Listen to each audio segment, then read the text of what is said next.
Բարի օր շախմատասեր բարեկամներ։ Այս դասին կծանոթանանք շատ գեղեցիկ հնարքի հետ, որը կոչվում է խեղդուկ մատ։ Եվ մի քանի շատ գեղեցիկ օրինակներով կդիտարկենք այդ խեղդուկ մատ տակտիկական հնարք։ Եվ ահա առաջին օրինակը քայլը սպիտակներինն է, նրանց թագուհին հարվածի տակ է, սևերն ավել են որակ, ունեն որակի առավելություն, և սպիտակները սկսում հաղթում են։ Շատ գեղեցիկ հնարքով, որը կոչվում է խեղդուկ մատ։ Եվ այսպես G7 արքա G8 և թվում է, թե ոչինչ չունեն սպիտակներն անելու, ձիու քայլին կհետևի նավակ C4, սևերը կվրցնեն թագուհին, սակայն այստեղ հետևում է ձի հաշվեց շատ գրագետ քայլ, կրկնակի շախ է, և կրկնակի շախի ժամանակ անպայման պետք է քայլ կատարել արքայով, թագուհին վերցնել չի կարելի, շախ է ձիով, ձին վերցնել չի կարելի, շախ է թագով, կրկնակի շախ։ Արքա F8 իհարկե չի կարելի, կհետևի թագուհի F7, մատ, և հետևում է արքա H8, և կարծես թե առաջին հայացքից թվում է, թե ոչինչ չկա, սևերն ազատվեցին շախերից, ձին հարվածի տակ է, թագուհին հարվածի տակ է, նյութական կորուստներն ախուսափելի են, սակայն այստեղ հետևում է շատ գեղեցիկ թագուհի G8 քայլը, հաշվարկը, ինչպես արդեն գիտենք, սկսում ենք շախով, թագուհի G8, շատ ուժեղ քայլ, արքա G8 չի կարելի, ձին հսկում է G8 դաշտը, հետևում է նավակ G8 և ձի F7 մատ։ Ահա խեղդուկ մատ, ինչու են անվանում խեղդուկ մատ, որովհետև ինչպես տեսնում ենք, սևերի արքան շրջափակվել է սեփական խաղաքարերով, խլել արքայի փախուստի ճանապարհը, այսպես ասած, սեփական խաղաքարերով խեղդվել է սև արքան։ Կարելի է նաև այդպես ասել և խեղդուկ մատ։ Ահա սա է խեղդուկ մատը, դիտարկենք ևս մի քանի օրինակ, այստեղ ավելացնեմ, որ եթե ձի հաշվեց արքա H8, կամ օրինակ, եթե ձի G5 արքա H8, իհարկե այստեղ կարող էին վերցնել թագուհին, սակայն ուզում եմ շեշտել, որ այստեղ թագուհի G8 չի լինում, G8 դաշտը պետք է հսկել ձիով, որտեղ այստեղ կհետևի ոչ թե նավակ G8,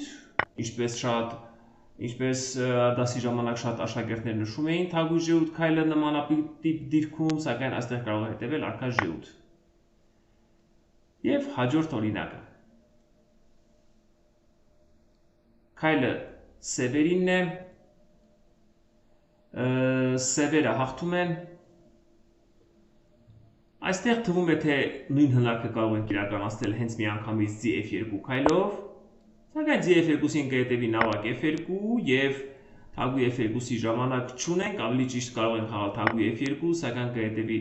թագուհի D7, թագուհի D8 և հավերժական շախ, սպիտակները կփրկվեն հավերժական շախի միջոցով։ Այստեղ այդ պատճառով հետևում է սկզբից նավակ F1, նավակ F1 և ձի F2, արքա G8, արքա G1,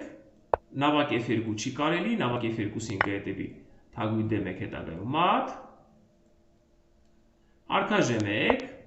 և կրկին ձի H3 ուժեղ քայլ, օրինակ ձի E4-ով նույնը անել չէ լինի, օրինակ ձի G4, արքա H1, ինչպես արդեն անցած օրինակում նշեցի, այստեղ թագուհի G1 քայլ չի կարող լինել, կհետևի ոչ թե նավակ G1, այլ արքա G1։ Կրկին նշեմ, որ շատ աշակերտներ շփոթում էին այս քայլը, մեծ միանգամից էին թագուհի G1 խաղում, նկատի ունենալով նավակ G1 քայլը։ Սակայն որպեսզի ստիպենք նավակ G1 վերցնի, ապա խաղում ենք ձի H3, կրկնակի շախ, արքա H1 և հիմա նավակ թագուհի G1, այստեղ ստիպված է նավակ G1, արքա G1 չի կարելի, ձին հսկում է։ Եվ ձի F2 մատ։ Դիտարկենք հաջորդ օրինակը։ Հաջորդ օրինակ շատ հեշտ, շատ պարզ օրինակ, թագուհի F7, արքա H8, այստեղ չունենք թագուհի ձի համագործակցություն հաշվեցում չէ մեր ձին, որպեսզի թագուժեուտ թվում է թե թագուժեուտ հիմա չի լինի, սակայն այստեղ քանի որ ունենք C4-ում փիղ, խաղում ենք թագուժեուտ, նավակ ժեուտ, արքա ժեուտ չի կարելի փիղն է հսկում եւ G7 մատ, խեղդուկ մատ, արքան կրկին շրջափակվել է սեփական խաղաքարերով։ Հաջորդ շատ գեղեցիկ օրինակը քայլը սպիտակներինն է,